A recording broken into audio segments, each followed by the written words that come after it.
ഇന്ന് പൂരാടം, ഇനി തിരുവോണത്തിനേക്ക് 2 ദിവസം കൂടി.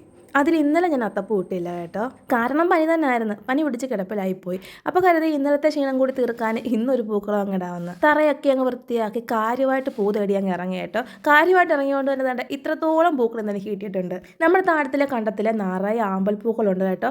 കൈയെത്തി പറിക്കാൻ പറ്റുന്ന അത്യാവശ്യം പൂക്കളൊക്കെ ഞാനിങ്ങ് പറിച്ചുകൊണ്ട് വന്നേ. പിന്നെ വന്ന വഴിക്ക് തന്നെ മഞ്ഞളിൻ്റെ ഒരു പൂ കൂടെ കിട്ടിയിട്ടുണ്ടായിരുന്നു. മുറ്റത്ത് നിന്ന് മുക്കൂറ്റിയൊക്കെ പൂച്ചവരുടെ കൂട്ടത്തിൽ അമ്മ പറിച്ച് കളഞ്ഞുകൊണ്ട് ഇന്ന് തുളസി മാത്രമേ കിട്ടിയിട്ടുള്ളൂ കേട്ടോ.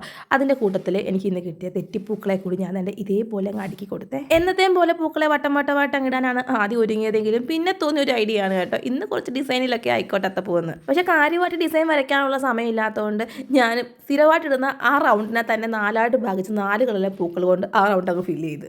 ഇന്നലെ രാത്രിയിൽ നല്ല മഴയായതുകൊണ്ട് ഈ വാഴപ്പൂക്കൾക്കകത്ത് വെള്ളം കയറി. അതുകൊണ്ടാണ് കേട്ടോ ഈ പൂക്കൊക്കെ ഒരു നിറവ്യത്യാസം ഉള്ളത്. ഇത്രയാക്കിയിട്ട് പച്ച കൊണ്ട് ഒരു റൗണ്ട് കൂടി വരയ്ക്കണമെന്നുണ്ടായിരുന്നു കേട്ടോ. പക്ഷേ സമയക്കുറവ് കൊണ്ട് ഞാൻ നേരെ നമ്മുടെ ആമ്പൽപ്പൂക്കളെ അങ്ങ് വെച്ച് കൊടുത്തേ. ഈ റൗണ്ടിന് ചുറ്റും തികയുമോ എന്നൊരു സംശയം എനിക്ക് ഉണ്ടായിരുന്നു കേട്ടോ. പക്ഷേ ഞാൻ ചിന്തിച്ചതിനേക്കാളും പൂക്കൾ ഉണ്ടായിരുന്നു കേട്ടോ. അപ്പോൾ ഇന്നത്തെ പൂക്കളം ഞാൻ ഇങ്ങനെ അങ്ങ് ഫിനിഷ് ചെയ്യുവാണേ.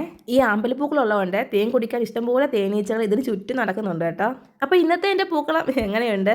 എന്തായാലും നമുക്കിനി നാളെ കാണാം. ഇന്നത്തേക്ക് ടാറ്റാ.